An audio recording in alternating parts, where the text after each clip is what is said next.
नमस्कार दोस्तों, bank Nifty analysis की एक और वीडियो में आपका स्वागत है। आज बैंक निफ्टी की मंथली एक्सपायरी थी, सो एक ट्रेड लिया मैंने, छोटा सा ट्रेड ही था क्योंकि मोस्टली मार्केट जो थी वो पूरी रेंज बाउंड ही थी, 150-200 पॉइंट में मार्केट घूमती रही। बट हमारी साइकोलॉजी और जो स्ट्रेटजी थी जो वो बिल्कुल क्लियर थी और उसी के अकॉर्डिंग आप देखोगे कि हर दिन वही सी मार्केट चल रही है जो हम रोज रोज डिस्कस करते हैं। देखिए एक बार डेली टाइम फ्रेम पे चीजें समझते हैं। देखो 2-3 दिन से मैं आपको सेम बात बोल रहा हूं कि मार्केट को यहां रुकना, यहां टाइम पास करना बहुत जरूरी है। उसका क्या लॉजिक था, उसका क्या साइकोलॉजी है, वो सारी चीजें भी हमने डिस्कस की हैं कि ये स्ट्रॉन्ग जो रेजिस्टेंस जोन है, अगर इसको ब्रेक करना है इससे पहले इसको यहां रुकना पड़ेगा। यहाँ पे बायर्स को एक बांध बनाना पड़ेगा सो दैट कि सेलर्स जो ऊपर बैठे हुए हैं, आप खुद सोचो, आपने अगर 52,000 के आसपास से कॉल सेल करके आप बैठे हो तो आप कब कब डरोगे? अब तब डरोगे जब यहाँ पे ये होल्ड करने लग जाएंगे, आपके रेजिस्टेंस के नीचे आके बायर्स की आर्मी जो है वो खड़ी हो जाएगी, तब आप डरोगे। समझे? एक कैंडल से आप कभी नहीं डरोगे क्योंकि आपको पता है आप ऑलरेडी आप अपने सेटअप पे हो। आपने बिल्कुल क्लीन ब्रेक डाउन किया था, ब्रेक डाउन करने के बाद सेलर्स अड़े हुए हैं 52,000 पे। अब अगर एक दिन एक कैंडल भाग के आती है तो एक शोल्डर से कभी भी सेलर्स भागेंगे नहीं क्योंकि ऊपर सेलर्स बहुत ज्यादा बैठे हुए हैं, बिल्कुल सेलर्स का अड्डा हो। हाँ, अब नीचे बायर्स ने भी आके अपना बेस बनाना स्टार्ट कर दिया, पूरी आर्मी लेके खड़े हो गए। तब सेलर्स को थोड़ा सा डर बैठ जाएगा कि भाई अब ये बार बार अगर इस टक्कर मारने लग गए हमारे एरिया में आके तो इसका मतलब अब गड़बड़ हो सकती है। तब वहां से लोग भागना स्टार्ट करेंगे। सो ये आपकी सिंपल साइकोलॉजी होनी चाहिए। वही हो रहा है, देखो 3 दिन से, 1 2 3 कि मार्केट यहाँ पे होल्ड करने लग चुकी है। अब यहां से यूं आया, यूं गया, एक बार वी शेप रिकवरी आने की ट्राई हुई बट ये सस्टेन नहीं हुआ, बायर्स से नीचे आया। कल फिर बायर्स ने एक अटेम्प्ट लिया बट सस्टेन नहीं हुआ। आज बायर्स ने ज्यादा बड़ा अटेम्प्ट लिया ही नहीं आज, लेकिन यहीं पे अपनी एक रेंज बाउंड मार्केट में ही ट्रेड करते रहे। सो ये अच्छा, बिल्कुल सही चल रहा है, कोई दिक्कत नहीं है। हो सकता है इस ड्यूरिंग आपको, देखिए जरूरी नहीं है कि हर दिन ही ट्रेड मिले और हर दिन ही एक जैसा ट्रेड मिले, ये बात ध्यान रखना, हर दिन एक जैसा नहीं होता है। ऐसे भी दिन आएंगे जब आपको बिल्कुल इजी इजी ट्रेड मिलेंगे, बिल्कुल इजी, और वो इतने बड़े मिलेंगे कि आपको शायद पूरे 1 वीक का ट्रेड एक ही दिन में काम खत्म हो जाएगा, इतना भी मिलेगा। बट उस टाइम तक के लिए आप अपनी कैपिटल को बचाए रखो। ये मत सोचो कि यार ट्रेड नहीं मिल रहा तो फ्रस्ट्रेट हो गए कि अरे यार मार्केट तो यूं ही चल रही है, 3 दिन हो चुके हैं ट्रेड ही नहीं मिल रहा है। वो चीज बिल्कुल भी माइंड में मत आने। तो ये सोचो कि हर टाइम जो होता है ना ट्रेड का नहीं होता। ऑप्शन ट्रेडिंग एक बहुत अलग गेम है। ऑप्शन ट्रेडिंग में आपको अपने बेस्ट चांस जो है ना वो बचा के रखने पड़ते हैं।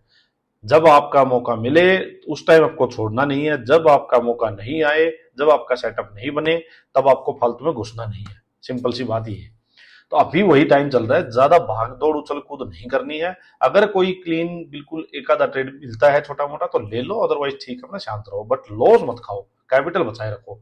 ठीक है, इससे आपका कॉन्फिडेंस भी बचा रहेगा। सो देखो आज क्या किया, 5 मिनट में एक बार देखते हैं। इसको मैं निकाल देता हूं। देखो आज यहाँ पे मार्केट थोड़ा सा गैप अप ओपन होती है, गैप अप होके ये 51,500 के लेवल के आसपास ओपन होती है यहाँ से। तो सिंपल था यार, यहाँ पे मैंने आपको बोला ही था कि यहाँ कुछ नहीं करना। मार्केट जितना ऊपर जाएगी उतना ही बायर्स के लिए सस्टेन करना मुश्किल होगा। मैंने आपको ये बात बिल्कुल क्लियरली बोली थी कि ऊपर सस्टेन करना मुश्किल होगा। कोई भी रिवर्सल का सेटअप मिलेगा तो हम रिवर्सल लेंगे। फर्स्ट हर्डल तो यहाँ से ऊपर जाएगा, तो जो ये कैंडल जो है, देखो कितनी बड़ी कैंडल है ये, लास्ट 5 मिनट की जो है, ये देखो आप, ये अकेली 200 पॉइंट की, और ये जो इसका कल जो लो बना था वो यहां से तो 320 325 पॉइंट्स का लो है। अब यहां से आप देखोगे, देखो यहाँ पे ओपन हुई, थोड़ा नीचे आई, इसके लो के इसने सपोर्ट लिया, यहीं से वापस मार्केट चलनी स्टार्ट हुई। तो अब सोचो अगर ये यहाँ से चल के इस कैंडल को 325 पॉइंट के अबो अगर निकालने लगे बायर, तो इसका मतलब क्या है कि यहाँ ना कोई बुलिश मार्केट है ना कुछ और है, तो कैसे निकाल देंगे बायर? सोचो आप, सस्टेन नहीं होगा। यहाँ जाते हैं, यहाँ जाके एक ही एनगल्फिंग आती है। ठीक है, ये 200-250 पॉइंट चलने के बाद एक, देखिए मैं आपको दिखाता हूँ, आज जो लो लगा था और उसका हाई जो वो है करीब 266 पॉइंट्स। यहाँ जाके एक एनगल्फिंग आती है। ठीक है, ट्रेड तो यही बन गया था कि एनगल्फिंग आई तो एक छोटा सा अगर रिस्क लेना था क्योंकि आज एक्सपायरी भी थी, और तो यहाँ पे एक ट्रेड बनता था। मैंने ट्रेड आज क्यों अवॉइड किया, उसका रीजन ये था कि नीचे 51,500, ये जो पूरी रेंज थी ना, ये पूरी रेंज थी, इसका ब्रेकआउट हुआ था ऊपर।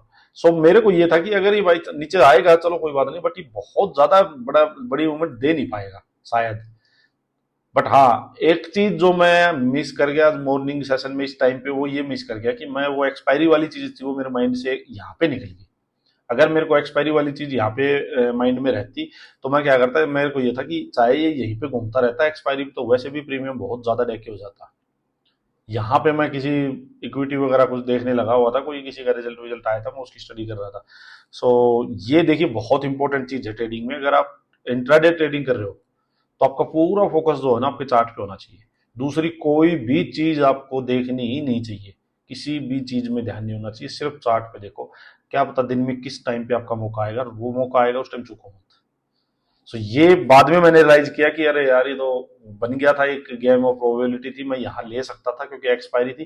थोड़ी देर जैसे यहाँ घुमा ना, इसी में अपना प्रीमियम अच्छा खासा अपने को मिल जाता, अपने आप प्रीमियम देख के होता रहता। बट चलो ठीक है, मैंने सोचा कि ये पूरी रेंज है, ये एक स्पोर्ट का काम करेगी, नीचे आएगा तो इसमें फंस जाएगी मार्केट, और 51,500 के ऊपर ये भी मार्केट है, इस वजह से मैंने ये नहीं अवॉइड किया। फिर ये घूमता रहा नीचे, इसने ब्रेकडाउन भी किया, बट यही जो नीचे लो लगा हुआ था इसी के आसपास फिर स्पोर्ट ली, फिर ऊपर गया। अब मेरा क्या हो गया था, सिंपल स्टोरी मैं आपको दिखाता हूँ 15 मिनट्स में। देखो ये जो कैंडल आई थी पूरी, तो मेरा सिंपल व्यू था कि अब अगर बाई चांस देखो देखो ये तो इसका हाई है 51,570। अब मैंने आपको क्या बताया, एक्सपायरी वाले दिन ओआई डाटा जो है ना, ऑप्शन का डाटा जो है वो बहुत इंपॉर्टेंट हो जाता है कि कहाँ कॉल सेलर बैठे हैं, कहाँ पुट सेलर बैठे हुए हैं। तो अगर आप लोगों ने फॉलो किया होगा तो 51,500 यहाँ पे कॉल सेलर थे बहुत ज्यादा, मतलब 1 करोड़ से भी ज्यादा थे, और पुट सेलर्स थे थोड़े से 40-50 लाख नीचे। बट 51,400 पे पुट सेलर ज्यादा थे और 51,500 पे कॉल सेलर ज्यादा थे। तो मेरे को ये होगा था कि 51,500 से ऊपर एक्सपायरी जाना तो मुश्किल है, क्योंकि ऑलरेडी मार्केट भी साइडवेज टाइप की है, तो बायर्स यहाँ अटेम्प्ट करेंगे भी नहीं इतना। तो अगर इसके आसपास कहीं मेरे को कुछ 20 के आसपास मिलेगा तो एक अटेम्प्ट मैं लूंगा कम क्वांटिटी का, बट मैं उसमें कॉल सेल करके बैठूंगा बिल्कुल। मैंने तो वही हुआ, जब ये ऊपर आई तो मैंने यहाँ कहीं एक अटेम्प्ट लिया कॉल सेल की। मेरा सिंपल व्यू था कि अगर ये मेरा 30-40 पॉइंट अपसाइड जाएगा तो यार मेरे को, अगर बाई चांस जैसे ये कैंडल थी, सोचा तो मोटा मोटा मन यही था कि इस कैंडल के थोड़ा ऊपर निकलेगा, अगर इस कैंडल का भी हाई निकल रहा है तो मेरे को काटना पड़ेगा। सिंपल व्यू यही था। बट कहीं ना कहीं ये अब देखना एक्सपायरी पे बहुत बार होता है। हाँ, अगर आप अगेंस्ट द ट्रेंड जा रहे हो तो गलती मत करना, बट ये बात कर रहा हूं मैं, या तो विद द ट्रेंड, क्योंकि ट्रेंड अभी बुली साइड का था ही नहीं, ट्रेंड यही था, यहां से ऊपर ऊपर से नीचे, यही ट्रेंड है बस साइडवेज। ठीक है, तो बट अगेंस्ट द ट्रेंड ये गलती मत करना, निकल के पता नहीं कहां तक भाग सकता है। आप स्टॉप लॉस काटोगे तब तक तो लॉस बड़ा हो चुका होगा। ठीक है, तो यहां मैंने कॉल सेल की, और जैसे ही इसने रिट्रेस किया इसी में ही अपने को अच्छा खासा प्रॉफिट स्टार्ट हो गया था। तो अब मेरा सिंपल व्यू था कि मेरे को होल्ड रखनी, मैंने उसको होल्ड रखा लास्ट तक आते आते। यहाँ जब बिल्कुल 5 मिनट में मैंने बिल्कुल लास्ट में इसको कट किया, जब ये नीचे ये 1-2 कैंडल इस टाइप की बनी, इनका हाई निकल रहा था कुछ, यहाँ पे मैंने शायद उसको कट किया, मतलब उसमें हार्डली 80-85% प्रीमियम था वो उड़ चुका था। सिंपल सी बात ये, 80-85% प्रीमियम उड़ चुका था, तो अच्छा खासा। ठीक है, एक बात और बताता हूँ, एक्सपायरी के दिन देखो बाद में क्या हुआ, कितना बड़ा मुंह आ गया, कितना बड़ा मुंह आया। सो आपको अगर 80% तक भी आपका प्रीमियम देख के हो चुका है एक्सपायरी पे, तो टाइम अगर हो गया आपका 2-2.5 मतलब सेकंड सेशन के आसपास, तो अपना काट लो या ट्रेलिंग स्टॉप लॉस डाल दो, उसको नेकेड मत छोड़ो बिल्कुल कि यार कोई दिक्कत नहीं, पूरा जीरो ही करूंगा इस प्रीमियम को, नहीं। एक्सपायरी पे फालतू के मूव्स आ जाते हैं इधर उधर के।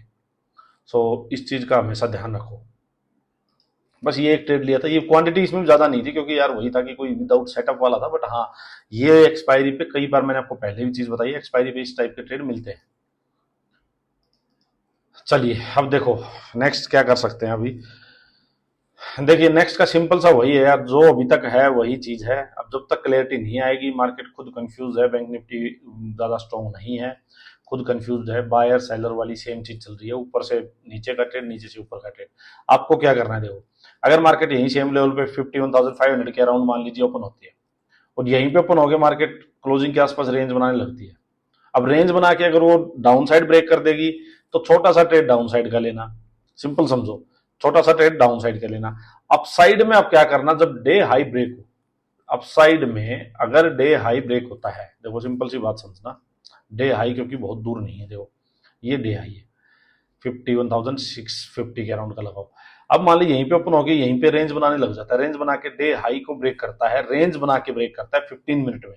ध्यान से सुनना, क्योंकि साइडवेज मार्केट है, 15 मिनट का ज्यादा यूज करो, 5 मिनट के बेस पे ज्यादा जल्दबाजी करने की जरूरत नहीं है, आराम से ट्रेड मिलेगा। तो अगर ये आराम से इसको यहाँ पे रेंज बना के और इसका 15 मिनट में एक ब्रेकआउट हो जाता है, फिर एंट्री मिलती है, तो छोटा ट्रेड बाइंग का ले लो, बट उसको लेके नहीं बैठेंगे, उसको फिर ये प्रीवियस डे का जो हाई होगा ना, अब ध्यान से सुनना मेरी बात, प्रीवियस डे का जो हाई होगा, जैसे जैसे ये है, यहाँ अपना एग्जिट कर देना उसको। अभी ट्रेंडिंग बिल्कुल भी कोई ट्रेड नहीं लेंगे, डायरेक्शन कोई ट्रेड लेके बैठेंगे नहीं। अब यहीं पे मान लीजिए रेंज बनती है, रेंज बन के 5 मिनट में और उसका डाउन साइड ब्रेक होता है, तो हम नीचे का ट्रेड लेंगे, सिंपल सी स्टोरी है। अब यहां से गैप अप हो जाता है, सीधा गैप अप हो जाए सीधा यहाँ पर, मतलब घोड़े को यहाँ से जो हमें ट्रेड चाहिए वो गैप अप में ही कवर हो गया, तो फिर हम बाइंग साइड में एग्रेसिवली बिल्कुल नहीं जाएंगे। फिर अगर यहाँ से कोई भी बीरी सेटअप फिर से मिलता है तो अपना सेलिंग का ट्रेड लेंगे फिर से, सिंपल सी कहानी ये है, ठीक है। अगर गैप डाउन हो जाता है, इस आज के लो के आसपास कहीं गैप डाउन हो जाता है, तो कहीं भी जंप नहीं करेंगे, ना बाइंग साइड ना सेलिंग साइड, मार्केट को यहाँ स्टेबल होने देना। मार्केट यहाँ स्टेबल हो कि कोई रेंज बना के अप साइड ब्रेक करे, डाउन साइड ब्रेक करे, वैसा ही ट्रेड लेंगे। ध्यान रखना, अप साइड ब्रेक करे तो ट्रेड बिल्कुल छोटा रखना, उसको जितना जल्दी हो जहां वो रुकने लगे वहीं काट देना। ऐसी मार्केट में अब जितने पॉइंट ले इसको वही काफी होते हैं। इसको पूरा ये मत सोचना कि सारा ही मैं पूरा 100-200 पॉइंट 300 पॉइंट कवर करूंगा, नहीं। साइडवेज इस टाइप की मार्केट में जो मिल जाए उसको लेके ठीक है निकलो यार, जहां मार्केट रुकती लगे निकल जाओ, सिंपल सी कहानी ये है। हाँ, यहीं रुक के डाउन साइड ब्रेक कर दे तो सिंपल सी बात है, देखो डाउन साइड ब्रेक कर दे तो हर इससे पिछली दिन की जो कैंडल है इसका लो, देखो एक ये लो बनता है, अगर इसके पास ही रुकने लग जाए मार्केट तो यहाँ निकलना पड़ेगा। अगर इसी फ्लो में मार्केट नीचे आके ये जो है 51,200 के आसपास, इसके आसपास आके रुके तो अपने यहाँ निकल जाना। फिर ज्यादा बड़े मुंह के लिए नीचे की साइड भी मत बैठना। तो इस टाइप से ट्रेड करना, लेके नहीं बैठना। हाँ, अभी कुछ जब ये मार्केट साइडवेज है तो इसको एक चीज और करो कि ज्यादा ना इसमें डायरेक्शनल ट्रेड नहीं लेने, मतलब ओवरनाइट पोजीशन लेके नहीं जानी है। आज वैसे भी एक वो फेड की मीटिंग है तो उसका भी कुछ आना है, तो देखो अगर इंटरेस्ट रेट वगैरह कट की कोई बात आ जाती है तो शायद मार्केट का फिर तो कुछ अलग ही माहौल मिलेगा सुबह। बाकी शांत रहो, शांति से ट्रेड करते रहो, ठीक है। अभी ज्यादा भागदौड़ वाली मार्केट है नहीं है। चलिए आज के लिए इतना ही, थैंक यू।